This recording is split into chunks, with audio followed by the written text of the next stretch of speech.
Assalamualaikum warahmatullahi wabarakatuh. Selamat datang di channel Efek Jurnal Target Baik rekan-rekan semua. Pada video kali ini outlook 1 minggu ke depan ya, yang berlaku nanti di tanggal 23 sampai dengan tanggal 27 Desember 2024. Tentunya hati-hati karena di tanggal 25 itu kan Natal ya, tanggal merah. Jadi nanti kemungkinan di market juga ada libur, tidak ada pergerakan, dan volatility kemungkinan juga sedikit berkurang. Biasanya spreadnya di beberapa broker ya, banyak broker itu ditandai dengan spread yang melebar. Jadi hati-hati mulai di hari Selasa tanggal 24 sampai dengan tanggal 26 ya, kemungkinan ini masih sepi. Kemudian sebelum masuk ke teknikal ya, rekomendasi broker itu kalau dari saya pribadi kurang lebih lah sekitar 10 tahunan saya masih tetap pakai di FBS, terutama untuk akun Sen ya. Cuman untuk akun standarnya saya pakai di Okta sama XM, tetapi khusus untuk yang Sen nekan resiko yang lebih minim, dan ini saya gunakan juga kalau misalkan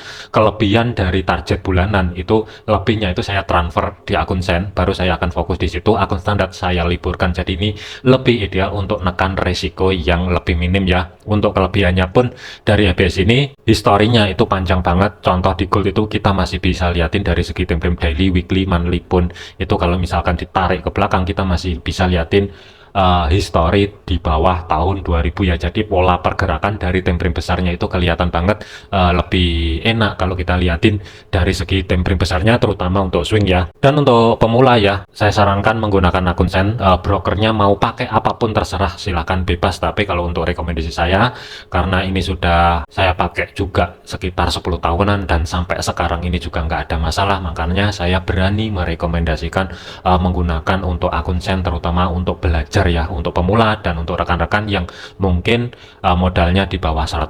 Itu kan kalau misalkan entry di standar apalagi di gold $100 0,01 itu hanya bisa mengcover 1000 pip tanpa stop loss. Kalau misalkan sudah 1000 pip pasti MC itu kalau misalkan di akun standar ya. Tetapi kalau misalkan menggunakan money management dengan baik dan benar juga ya, tentunya sih ini nggak masalah. Tetapi untuk saat ini nekan risiko yang lebih minim, belajar konsisten, memperdalam lagi ilmu di dunia trading, tentunya tidak ada salahnya mencoba atau menggunakan akun Sen terlebih dahulu ya. Linknya ada di deskripsi, nanti bisa dicek sendiri. Dan khusus untuk FBS di akun Sen ini tidak akan bisa diakses tanpa menggunakan link yang ada di deskripsi ya, jadi ini terbatas. Kemudian dari segi fundamental, untuk minggu depan ini kan banyak hari liburnya menjelang Natal, jadi yang pertama adalah volatility kemungkinan akan berkurang, market sepi, hati-hati spread kemungkinan juga bisa sedikit melebar ya. Kemudian hari Seninnya tanggal 23 itu produk domestik bruto akan dirilis dari Inggris, diperkirakan juga ada penurunan, nanti hati-hati pair yang berhubungan dengan GBP ya. Penjualan rumah baru ini kemungkinan juga dampaknya sih, ini kalau gambaran saya sih ini minim ya, karena ini market sudah mulai off, partisipannya itu sudah mulai sepi ya. Jadi waspada aja, dimulai dari Selasa malam, hari Rabu kemungkinan market tutup, Kamis itu kemungkinan juga buka siang ya, tidak seperti biasanya. Tetapi hari Kamis itu jam setengah 9 malam juga ada klaim pengangguran awal. Jadi yang mesti diantisipasi cuman sih ini dari segi pergerakan di market pun juga waspadai ya. Kalau misalkan sideways itu bisa jadi dalam 1 minggu ke depan itu nanti sideways terus juga bisa, dan kalau misalkan bergerak satu arah biasanya susah balik, itu juga bisa terjadi. Tetap waspadai aja. Di hari Jumat ini kosong, jadi kesimpulannya nggak banyak untuk minggu depan ini. Dari segi fundamental hanya satu fokusnya untuk khusus pair forex ya, itu ada di GBP, itu yang akan nge-trigger pergerakan di market nanti. Di sisanya itu kemungkinan sih didominasi dengan market yang sepi, jadi berpotensi juga ini kemungkinan pergerakannya pun tidak akan volatile ya. Tetap waspada aja, kita juga nggak tahu nanti ke depannya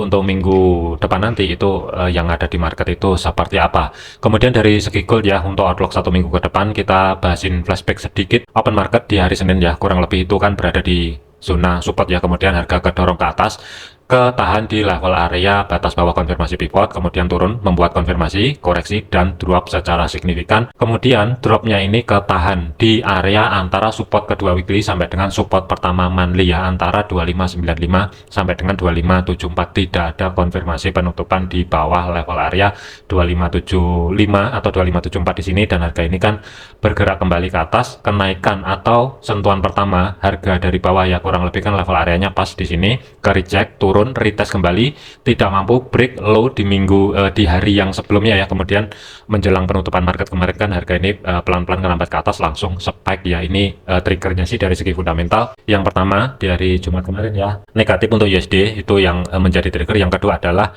dari pemerintahan Amerika yang terancam tutup atau shutdown, yaitu yang nge-trigger pergerakan dari gold. Kenapa kemarin bisa menguat kembali. Tetapi dari Amerika sendiri itu sudah mengeluarkan kebijakan yang baru di mana tidak jadi shutdown. Itu yang kemungkinan nanti sebagai trigger untuk minggu depan. Apakah untuk gold itu nanti lanjut menguat atau kembali ke bawah? Nanti kita cek lebih lanjut ya, dikarenakan untuk level area SRPI dan planning untuk minggu yang lalu ini kan sudah clear semua ya. Memang ada perubahan planning sih dari swingnya, sebenarnya persiapan cari ancang-ancang setup buy. Ketika ada konfirmasi di sini kemarin juga sudah saya informasikan ada perubahan planning yang saat ini adalah sell terlebih dahulu dan harusnya sudah keluar semua ketika mencapai level area support kedua yang berada di antara 2595, kurang lebih kemarin tuh 500an pip lah ya. Entry yang pertama ditambah dengan entry yang kedua itu lebih harusnya kalau 500 pip dapatnya ya. Kemudian di video yang terakhir itu planning masih tetap cari ancang-ancang setup sell sebenarnya ya. Kemarin saya postingnya yang pertama adalah di zona minor, zona yang saya blok hijau ini, apakah terjadi konfirmasi pembalikan arah atau tidak. Kalau misalkan tidak, mayornya cek di 2627 apakah di sini terjadi konfirmasi atau tidak. Dan harga ini kan penutupannya pun itu tidak jauh-jauh di zona yang saya blok orange di sini ya, di bawahnya 2627 dan 2621. Konfirmasi pembalikan arah juga masih belum ada ya. Untuk minggu depan ini waspadai aja, mengingat untuk level area SRP weekly ini sudah clear, sudah selesai. Ini saya hapus dulu karena ada level area baru kembali. Sebelum masuk ke level area SRP weekly ya, ini flashback sedikit perjalanan monthly-nya. Open market itu kan berada di pivot ya, kurang lebih pas turun batas bawah konfirmasi pivot. Harga ini kan sempat sideways dan mengerjakan level area resisten, kurang lebihnya kenaikannya itu pas di resisten pertama monthly yang berada di 2725 pembulatan ya, kurang lebihnya pas di level area tersebut dan harga ini langsung drop secara signifikan. Ada pemberhentian sementara kembali ke pivot lagi ya, sebelum drop menuju sedekat mungkin dengan support kedua, tetapi ini masih belum diambil. Untuk support pertama monthly ya 2575 ini masih belum diambil dan menjelang penutupan market kemarin itu kan harga kembali ke bawah, kembali ke atas ya, yang berada di kisaran level area 2621 sampai dengan 2627. Kemudian kalau misalkan kita masuk ke weekly-nya, level area SRP weekly yang berlaku nanti untuk tanggal 23 sampai dengan tanggal 27 Desember, kalau misalkan saya tarik dari low sampai dengan high-nya, itu ada beberapa level area yang mesti diantisipasi. Kalau kita lihatin dari segi time frame H4 terlebih dahulu, sebagai batasan pantau overnya untuk weekly satu minggu ke depan itu memang ada harga R3 dan R4 itu jatuh di 2731 sampai dengan 2751, tetapi saya tidak antisipasi ke level area tersebut. Kemudian di resisten kedua weekly kurang lebihnya 2691 sampai dengan 2692, di sini juga ada reaksi ketika mencapai level area tersebut ya. Jadi ini sebagai level area resisten kedua weekly. Kemudian resisten pertama sampai dengan history high minggu ini ya, untuk minggu depan nanti itu ada harga 2651 sampai dengan 2665 pembulatan, kurang lebih zona yang saya blok hijau di sini. Ada potensi gambaran saya ya sebagai batasan pantau overnya untuk minggu depan ini, sementara ada di zona yang saya blok hijau di sini dulu. Untuk resisten kedua sampai dengan resisten 4 ini saya skip dulu dikarenakan untuk tren jangka pendek dari gold ya, dari segi time frame H4 ke bawah ini kan lebih mengarah ke bawah. Jadi antisipasinya nanti kalau misalkan ada kenaikan itu fokusnya cari ancang-ancang setup sell di antara 2651 sampai dengan 2665 pembulatan maksimum ya. Di kiri di sini kan juga ada zona supply. Bisa jadi kalau nanti di hari Senin ataupun hari Selasa ada pergerakan gold yang mampu bergerak di atasnya 2634, ada peluang besar ini kemungkinan akan diambil dulu sebelum turun secara signifikan. Kemudian hati-hati di zona tengah atau sebagai pivotnya dengan batas bawah 2614, batas atas itu berada di 2634, dengan pivot itu sendiri itu berada di kisaran level area 2621. Jadi di tengah-tengah di sini itu ada banyak level area menumpuk dengan monthly. Tetap waspadai, tetap hati-hati. Kemungkinan gold ini nanti bisa aja kedorong ke atas menuju di antara 2651 sampai dengan 2665 kurang lebihnya. Syaratnya minimal H4 dia harus tutup di atas level area 2634 atau 2635 terlebih dahulu. Minimal adalah dari segi time frame H4-nya, idealnya adalah daily, baru ada peluang menuju ke resisten pertama sampai dengan history high minggu ini ya, diperuntukkan nanti untuk minggu depan. Tetapi kalau kita lihatin dari segi time frame H1-nya, selama harga di kirinya, di sini kan juga ada zona supply ya, yang belum di break ke atas. Jadi tetap hati-hati di antara dua level tersebut, antara batas atas konfirmasi pivot sampai dengan 2640 atau zona yang saya blok hijau yang di sini ya. Ini hati-hati kalau misalkan ada kenaikan selama zona supply ini masih belum di break. Kalau kita lihatin dari segi time frame H1, hati-hati ada potensi. Yang pertama bisa jadi dia sideways, mengingat market untuk minggu depan ini kan cenderung sepi ya. Jadi hati-hati potensi sideways. Kalau itu terjadi, yang akan menjadi potensial zona sideways itu di antara 2635 sampai dengan 2640, itu area atasnya. Kemudian area bawahnya itu kembali ke 2614 sampai dengan 2621, kurang lebih di sedikit di bawahnya zona tengah atau sebagai pivot. Itu potensi sideways. Kemudian kalaupun ada penurunan, sedikit hati-hati nanti kalau kita lihatin dari segi time frame kecilnya. Cari di antara 2614. Mampu atau tidak gold bergerak kembali di bawah level area tersebut. Kalau misalkan tidak mampu, waspadai zona atas. Tetapi kalau misalkan mampu, kemungkinan juga dia tidak akan langsung turun ke bawah menuju support pertama weekly yang berada di 2597 ya. Bisa jadi dia kalau misalkan turun ke bawah membuat konfirmasi tutup H4-nya di bawah level area 2614, kemungkinan tidak akan langsung turun secara signifikan, tetapi potensi koreksi dulu ke zona tengah sebagai pivot sebelum turun menuju ke 2597. Kemudian history low-nya itu berada di 2584. Hati-hati di antara support pertama weekly sampai dengan history low yang berada di 2584 atau zona yang saya blok biru di sini. Jadi ring-nya pun kalau misalkan gold ini minggu depan ada potensi kembali turun, itu ringnya juga terbatas. Kalaupun ada kenaikan, ringnya pun juga terbatas. Tetap waspadai aja. Kemudian hati-hati di 2575, ini ada level area support pertama monthly, ini juga masih belum diambil ya. Waspadai level area tersebut. Support kedua weekly jatuh di 2557, sementara di sini saya skip dulu, kemungkinan tidak akan diambil ya. Tetapi kalau misalkan dia sudah membuat konfirmasi, kalau misalkan itu terjadi untuk minggu depan ya, baru akan saya bahasin level area di bawahnya 2575, itu baru nanti saya bahasin ya. Sementara fokusnya itu di sini dulu, mengingat open market untuk minggu depan ini gold itu kan di tengah-tengah ya, di pivot. Jadi ini rawan. Bisa jadi dia naik dulu, baru turun ke bawah, atau dia turun dulu ke bawah, naik mengambil level area resisten, baru drop secara signifikan, itu juga bisa terjadi. Jadi waspadai aja. Kemungkinan untuk planning, saya masih off dulu, saya akan pantau dulu, karena kan untuk open market ada di pivot. Jadi ada dua level area yang akan saya pantau di antara 2634 sampai dengan 2614 terlebih dahulu. Ini akan saya pantau dulu. Cuman untuk rekan-rekan, kalau misalkan dijadikan untuk scalping atau day trade ya, pantau di antara zona yang saya blok hijau di sini, antara 2634 sampai dengan 2640 terlebih dahulu. Kalau misalkan dia tidak mampu break ke atas, ada potensi kemungkinan dia akan turun dulu. Kalau misalkan saya gambar ya, kemungkinan dia akan turun dulu. Bisa jadi ini sideways di area di sini, bisa jadi. Tapi nanti kita liatin real marketnya itu seperti apa, nanti kita akan cek untuk minggu depan ya. Kalau misalkan terjadi sideways, hati-hati, targetnya maksimum tidak boleh di bawahnya 2614. Ini kalau misalkan potensial terjadi sideways. Tetapi kalau misalkan tren, gambaran saya kalaupun ada kenaikan dari segi gold untuk minggu depan ini ya, atau XAUUSD, kemungkinan ringnya pun terbatas di antara 2651 sampai dengan 2664. Ini maksimum gambaran saya untuk satu minggu ke depan sebelum gold muter balik turun ke bawah mengerjakan level area support pertama monthly. Mengingat ini sudah hampir mencapai akhir bulan ya, jadi level area support pertama monthly itu belum diambil atau belum dikerjakan. Jadi waspadai di antara level area tersebut. Entah itu nanti diambil di minggu depan ini atau di akhir bulan di tanggal 30 sampai dengan tanggal 31, nanti kita cek lebih lanjut tentunya ya. Tetap saya masih curiga untuk gold ini, kalaupun ada penurunan, terus terang untuk bulan ini ya, saya masih curiga di 2574 atau 2575 sebagai physical price levelnya. Tetapi dari segi time frame kecilnya, dikarenakan untuk hari Jumat kemarin ya, ini kan volatile.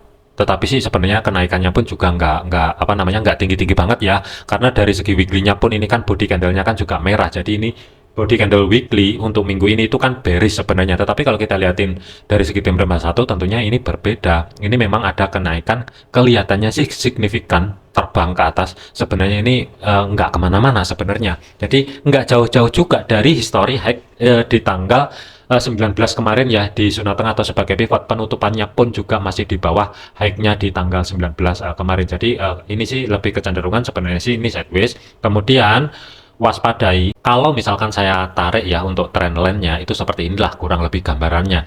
Jadi selama dia masih belum mampu tutup di atasnya 2640, hati-hati, bisa jadi kalau misalkan saya gambar ya potensial sideways-nya bisa jadi seperti ini kurang lebihnya. Dia turun sedekat mungkin ke support, kembali ke atas sampai salah satu break. Kalaupun break, ringnya pun juga terbatas ya kurang lebih. Kalaupun ada kenaikan, targetnya itu berada di antara resisten pertama sampai dengan history high minggu lalu. Tetapi kalau misalkan entry sekarang di sini, ini hati-hati, jarak untuk stop loss ini masih lebar, terkecuali kalau misalkan dia turun ke bawah memanfaatkan potensi sideways di antara ring area tadi ya, kurang lebih garis yang ada di sini kurang lebihnya. Kalau misalkan dia kepental kembali ketika ada penurunan dan tidak mampu bergerak di bawahnya 2597 atau sebagai psikopras levelnya di 2600, tinggal tunggu konfirmasi pembalikan arah, memanfaatkan potensi sideways berlanjut itu juga bisa digunakan ya kurang lebihnya. Satu, ini yang kedua, nanti yang ketiga ini sebagai penentunya apakah dia mampu break ke atas. Kalaupun break, ringnya pun terbatas, sebagai target maksimum itu berada di antara 2651 sampai dengan 2664. Tetapi kalau dia break ke bawah, terus terang saya masih ragu apakah mampu untuk gold minggu depan ini break low di minggu yang sebelumnya yang berada di 2584. Kalaupun mampu, ringnya pun juga terbatas. Ada support pertama monthly yang berada di 2574. Jadi hati-hati. Kalau misalkan dia mampu break low di tanggal 19 Desember kemarin ya, ini kalaupun turun, ringnya pun terbatas, kemungkinan tidak jauh-jauh di antara 2575 pembulatan ya. Ini gambaran saya untuk di minggu depan. Untuk planningnya ada beberapa opsi, cuman untuk saya masih nunggu di sini 2651 sampai dengan 2664 untuk swing cari ancang-ancang setup sell kembali. Tetapi tidak salah juga kalau misalkan ini dijadikan baik buy ataupun sell, scalping atau day trade ya. Manfaatkan ring channel yang ada di sini selama batas atasnya 2640 ini tidak dijebol, tinggal tunggu konfirmasi pembalikan arah, planning adalah sell. Nanti targetnya cek di antara 2600 sampai dengan 2597 apakah dia break ke bawah atau tidak. Kalau misalkan break pun ini hati-hati, kemungkinan nggak jauh-jauh di 2584. Tetapi kalau misalkan tidak break, kalau mau buy di level area yang ada di sini, targetnya pun kembali lagi ke 2634 ya kurang lebih. Ini gambaran saya untuk day trade-nya memanfaatkan potensial kalau misalkan sideways ini terjadi. Tetapi kalau untuk swingnya, sebagai kesimpulan akhir video ini, saya lebih prepare menunggu dulu. Ada dua level area yang saya pantau. Yang pertama sebagai minor itu ada di zona supply di sini yang bertumpuk dengan batas atas konfirmasi pivot. Mampu di break minimal H4-nya, dia mampu atau tidak tutup di atasnya 2640. Kalau misalkan mampu, berarti planning sell saya kemungkinan tidak jauh-jauh di antara 2651 sampai dengan 2664. Ini kalau misalkan mampu. Tetapi kalau misalkan tidak mampu, kemungkinan planning swing sell saya itu yang pertama ada di sini. Kemungkinan akan ada dua opsi. Opsi yang pertama akan saya manfaatkan untuk day trade-nya. Antisipasi kalau misalkan dia sideways berlanjut, itu yang pertama, planning pertama, ada dua entry nanti untuk posisi saya ya, disclaimer aja. Kemudian kalau misalkan valid, harga turun ke bawah, baru stop loss saya majukan. Yang satu itu saya cut atau saya keluar, yang keduanya akan saya targetin di antara 2584 sampai dengan 2574. Ini gambaran saya. Kalau misalkan saya gambar, sementara ini masih off dulu ya, sementara saya gambar dulu, ini masih belum valid, nanti kita cek akankah dia open market gap atas atau tidak. Jadi jangan buru-buru dicomot tanpa ada konfirmasi pembalikan arah yang valid ya. Kalau misalkan saya gambar di sini, idealnya stop loss itu antara 100, maksimum adalah 110 pip. Cari harga di bawahnya 2634. Titik entry-nya di mana sesuaikan juga dengan planning masing-masing. Tetapi untuk target day trade-nya kelihatannya ini kecil ya sideways-nya, tapi hati-hati, ini 350 pip. Hati-hati, kelihatannya kecil tapi ini gede banget. Waspadai, ini potensial terjadinya sideways di gold kalau memang minggu depan memang benar-benar terjadi. Kurang lebihnya target pertama berarti 350, maksimum adalah 360, sedikit di atasnya 2597 atau pepetin di 2600 sebagai risiko bersahabat. Sebenarnya sih ini nggak masalah ya. Terus yang kedua sebagai swingnya, kalau misalkan valid ya tentunya akan saya targetin nanti di antara 2584, maksimum tidak boleh lebih di bawahnya 2575 terlebih dahulu ya, antisipasi nanti kalau misalkan dia mental lagi, karena kan untuk minggu depan ini partisipan market kurangnya itu kan banyak sekali ya, mengingat untuk Natal dan mulai libur tahun baru juga, kemungkinan ini bisa jadi 2557 belum akan diambil. Sementara untuk swing ada di sini ya, ini gambaran saya di antara 2584, maksimum tidak boleh lebih di 2574 ya, atau taruh di atas level area tersebut tentunya nggak masalah, ruang gerak masih ada 575 pip lah. Ini gambaran saya yang pertama. Tidak menutup kemungkinan juga kalau misalkan harga turun ke bawah nanti tidak ada konfirmasi break zona demand yang ada di sini atau body candle-nya dari H4-nya mampu tutup di bawah level area 2597, bisa jadi planning buy akan ada, memanfaatkan lagi, kembali lagi ke potensi sideways. Jadi ini waspada aja, baik buy ataupun sell, manfaatkan dua zona yang ada di sini, antara 2535 sampai dengan 2540, bawah antara 2597 sampai dengan di atasnya 2584 ya. Kemudian untuk swing yang kedua, kalau misalkan dia mampu break atau tutup di atasnya 2540 minimal H4, kemungkinan planning sell saya untuk swingnya ada di 2650 di bawah level area tersebut. Kalau misalkan nanti harga kedorong ke atas, ini saya akan biarin dulu. Meskipun break, harga mampu bergerak di atasnya 2664, kurang lebih kalau misalkan saya gambar ya, ini saya akan abaikan dulu. Tetapi setelah terjadi konfirmasi pembalikan arah dan harga mampu kembali lagi di bawahnya resisten pertama weekly atau 2651, baru akan saya ambil untuk cari ancang-ancang stop sell. Untuk stop lossnya kurang lebih sekitar 200 pip, ini gambaran saya. Tetapi untuk swingnya kembali lagi di batas bawah konfirmasi pivot, ini TP pertama, ruang gerak sekitar 350 pip, TP maksimum itu kurang lebihnya berada di 2584 kembali, ruang gerak 650-an pip ya, kurang lebih ada di sini. Tetapi kalau mau pentokin jangan jauh-jauh di 2575, kurang lebih ada ruang sekitar 725 pip. Mana yang valid sesuaikan juga dengan planning ataupun analisa masing-masing ya. Tetapi saya lebih ngincarin untuk directnya bisa jadi buy ataupun sell di antara channel yang ada di sini juga bisa terjadi. Tetapi untuk swingnya saya masih tetap ngincarin cari ancang-ancang setup sell setelah terjadi konfirmasi pembalikan arah yang valid. Kalau misalkan tidak ada konfirmasi pembalikan arah, saya tidak akan masuk ke market. Kemudian sebagai tambahan ya untuk rekan-rekan, ini contoh aja. Kemarin juga saya ada entry di minggu ini ya. Ada beberapa yang kena SL juga ada, yang nol pun nggak ada entry posisi ini juga ada. Ini yang kena stop loss kemarin, kemudian di gold waktu volatile turun ke bawah ya. Ini meskipun penurunannya itu lebih dari 500 pipan ya kurang lebih. Ini kenapa kok saya dapatnya 20 dolar aja? Karena ini saya entry-nya itu ada di akun Sen, bukan akun standar. Jadi ini kalau misalkan di convert itu kurang lebih dapatnya kemarin itu sekitar 20,71 dan 7,12 di sini ya. Ini untuk gold dan di sini untuk pair lain. Kemudian di hari Jumat itu saya ada minus ya, karena ini beresin di market kemarin yang masih ada sisa-sisa entry posisi di hari yang sebelumnya yang masih belum beres juga. Ada yang profit di sini 3 kali, ini ada yang kena stop loss, kemudian di sini ada yang profit. Kalau misalkan dijumlah untuk hari Jumat kemarin itu saya minus 1 dolar ya kurang lebih di sini, tetapi di hari sebelumnya saya masih profit 33 dolar. Jadi ini saya gunakan jurnal ini untuk nekan, yang pertama adalah risiko lebih minim, itu yang pertama. Yang keduanya, saya tidak berambisi ngejar profit gede, tetapi saya lebih ke konsisten dari segi titik entry-nya, kemudian jatah lotnya berapa, maksimal entry posisi per hari itu berapa. Kalau misalkan dari segi target bulanannya itu sudah tercapai, sikap apa yang saya lakukan itu seperti apa, tentunya saya akan pindah ke akun Sen dari total yang ada di sini ya. Contoh misalkan dari start awal 300, target bulanannya ini 393, ini kalau misalkan sudah tercapai, sisanya akan saya pindah di akun Sen untuk nekan risiko yang lebih minim. Jadi ini untuk jurnal saya pribadi, role trading yang saya lakukan selama ini itu kurang lebihnya seperti ini. Kemudian di terakhir kemarin pun juga saya masih ada hold sell kembali, tapi ini sell limit kemarin itu yang berada di kurang lebihnya ya 2625 sampai dengan 2626. Kemarin itu saya ada sell limit di sini. Niatnya sih day trade, ternyata ketiduran malah nyangkut di sini meskipun floating profit ya, tetapi nanti kita lihatin dulu hari Senin. Kalaupun misalkan dia gap atas, berapapun dapatnya akan saya cut karena ini sudah di luar dari planning ya. Tetapi kalau misalkan dia turun ke bawah, dua entry posisi yang ada di sini kemungkinan ini akan saya kurangin, saya tinggalin satu aja.